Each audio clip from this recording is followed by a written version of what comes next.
ఆంధ్రప్రదేశ్ విద్యా వ్యవస్థలో పెను మార్పులకు కూటమి ప్రభుత్వం శ్రీకారం చుడుతోంది. నిరుద్యోగ యువతకు ఉపాధి అవకాశాలు కల్పించడమే లక్ష్యంగా అడుగులు వేస్తోంది.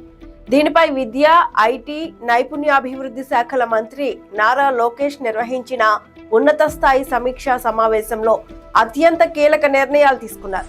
రాష్ట్రంలో ప్రైవేటు పాఠశాలల ఫీజుల దోపిడీకి అడ్డుకట్ట వేసేందుకు ప్రభుత్వం సిద్ధమవుతోంది.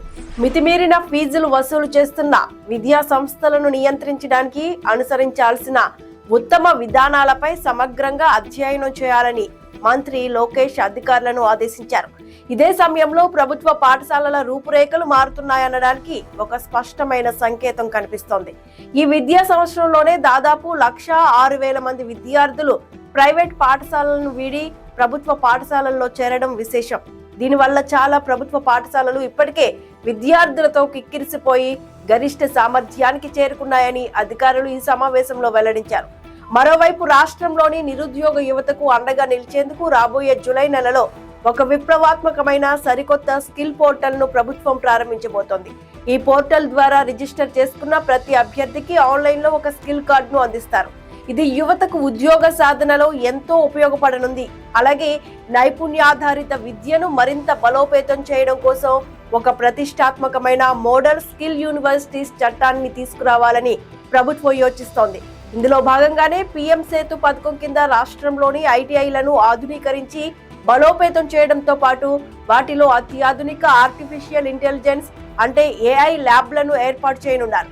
కేవలం స్థానిక ఉద్యోగాలే కాకుండా అంతర్జాతీయంగా వస్తున్న అవకాశాలను మన యువత అందుకోవాలనేది ప్రభుత్వం సంకల్పం. ముఖ్యంగా జపాన్ లాంటి దేశాల్లో హెల్త్ కేర్ రంగంలో గ్రాడ్యుయేట్లకు ఉన్న భారీ ఉపాధి అవకాశాలపై ఈ భేటీలో సుదీర్ఘంగా చర్చించారు.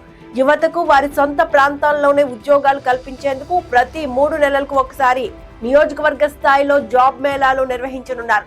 రాష్ట్రంలో విద్యా మౌలిక వసతుల కల్పనలో భాగంగా రాజధాని అమరావతిలో ఒక అత్యాధునిక స్టేట్ సెంట్రల్ లైబ్రరీని, విశాఖపట్నంలో డిస్ట్రిక్ట్ సెంట్రల్ లైబ్రరీని నిర్మించనున్నారు. అలాగే మంగళగిరిలో ఒక భారీ స్కిల్ ఎక్సలెన్స్ సెంటర్ ను ఏర్పాటు చేయాలని నిర్ణయించారు.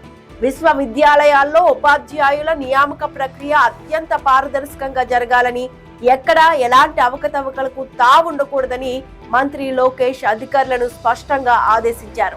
ఇక అన్నిటికంటే ఆసక్తికరమైన అంశం ఏంటంటే ప్రభుత్వ పాఠశాలల్లో డిజిటల్ విద్యను నెక్స్ట్ లెవెల్ కు తీసుకువెళ్లేందుకు ఏఐ ట్యూటర్లను ప్రవేశపెడుతున్నారు.